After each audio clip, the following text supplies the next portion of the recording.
युद्ध तो दुनिया ने बहुत देखे हैं, लेकिन विश्व युद्ध उन्हें कहते हैं जिनमें विश्व के कई बड़े और शक्तिशाली देश किसी एक ही जंग में शामिल हो जाते हैं।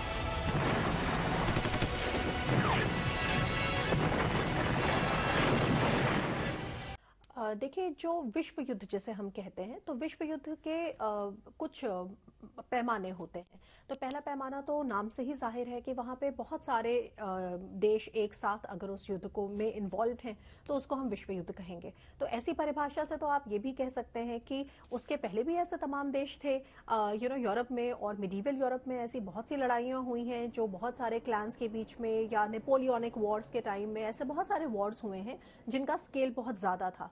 तो फिर हम प्रथम विश्व युद्ध को ही विश्व युद्ध क्यों कहते हैं?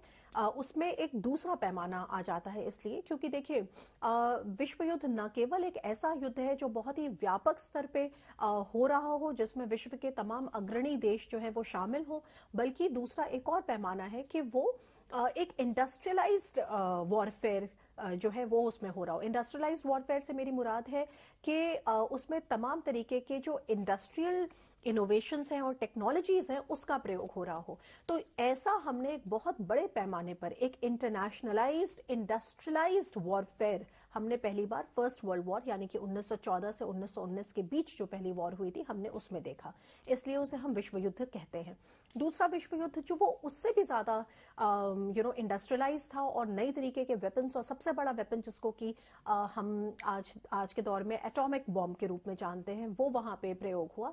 इस वजह से हम दूसरा विश्व युद्ध 1939 से 1945 के बीच हुए युद्ध को कहते हैं। पहले विश्व युद्ध में सेंट्रल पावर्स में जर्मनी, ऑस्ट्रिया हंगरी और तुर्क साम्राज्य था। तो एलाइड पावर्स में फ्रांस, ब्रिटेन, सोवियत संघ, इटली, जापान और अमेरिका थे। दूसरे विश्व युद्ध में एक्सिस पावर्स में जर्मनी, इटली और जापान थे। एलाइड पावर्स में फ्रांस, ब्रिटेन, अमेरिका, सोवियत संघ और चीन थे।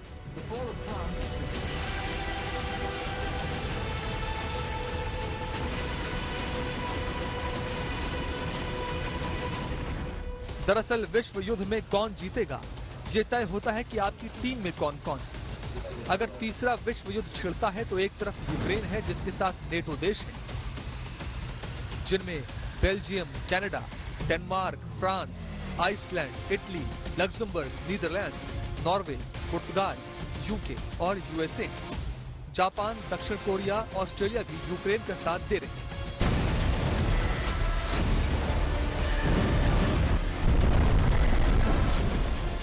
दूसरी तरफ है रूस, Cuba, Pakistan, Armenia, Kazakhstan, Kyrgyzstan, Tajikistan और बेलारूस भी रूस का ही साथ देंगे क्योंकि उनके बीच collective security treaty organisation agreement है। इसका मतलब हुआ कि रूस पर हमला इन देशों पर हमला माना जाएगा। अजरबैजान भी रूस का साथ दे सकता है क्योंकि रूस ने आर्मेनिया अजरबैजान झगड़े में शांति कराई थी। ईरान रूस का साथ दे सकता है। सीरिया के खिलाफ युद्ध में ईरान रूस के साथ था। उत्तर कोरिया भी रूस का साथ दे सकता है। चीन तो रूस के साथ है। रूस भी अपने आप में एक सुपर पावर है और सुपर पावर होने के नाते इसके भी कई देशों से पहले से बहुत डीप स्ट्रेटेजिक इंटरेस्ट और इक्वेशंस बने हुए हैं।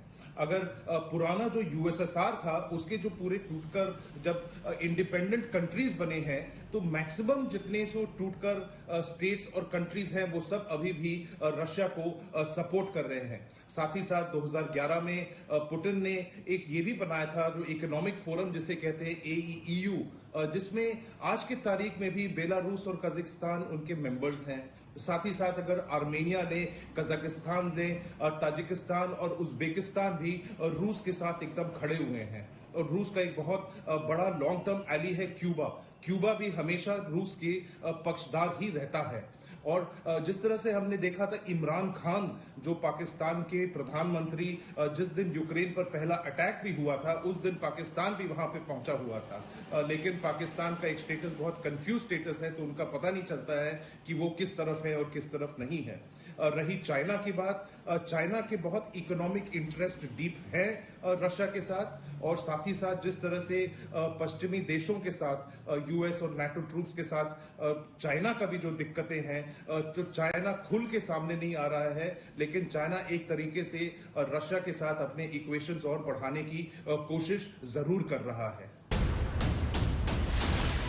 दोनों तरफ टीमें बैलेंस्ड हैं, लेकिन जब टीमें संतुलित दिखती हैं तो फिर कुछ ऐसा होता है जो पूरे संतुलन को बिगाड़ देता है, जैसे अमेरिका ने दूसरे विश्व युद्ध में किया।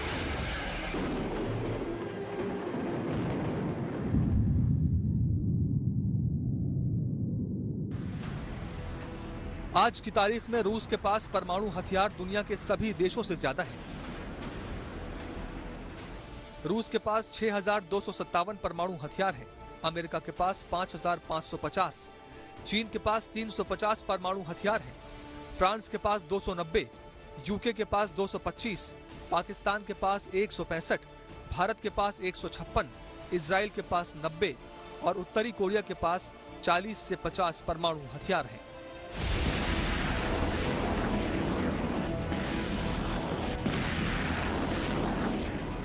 रूस के परमाणु हथियारों को 3 श्रेणियों में बांटा गया है: टैक्टिकल, ऑपरेशनल और स्ट्रेटेजिक। इनमें भूमिगत मिसाइलें,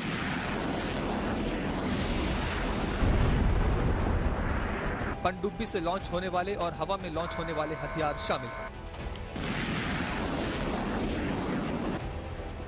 पुतिन कई जगहों पर परमाणु ब्रीफकेस के साथ नजर आए हैं, जिससे बहस छिड़ गई कि रूस परमाणु हथियारों का इस्तेमाल करके विश्व युद्ध की शुरुआत कर सकता है, लेकिन रूसी विदेश मंत्री सर्गेई लावरोव इससे इनकार करते हैं। President Zelensky said that Russia plans to use tactical nuclear weapons. And वो तो बहुत कुछ कहते हैं। उनका कहना इस पर निर्भर करता है कि वो क्या पीते हैं और क्या फूंकते हैं। मैंने परमाणु हथियारों का जिक्र कभी नहीं किया। ज़ेलेंस्की कह रहे हैं तो उनके खुफिया सूत्रों को उन्हें कुछ खबर देनी चाहिए। मैं ऐसी किसी बात पर टिप्पणी नहीं कर सकता।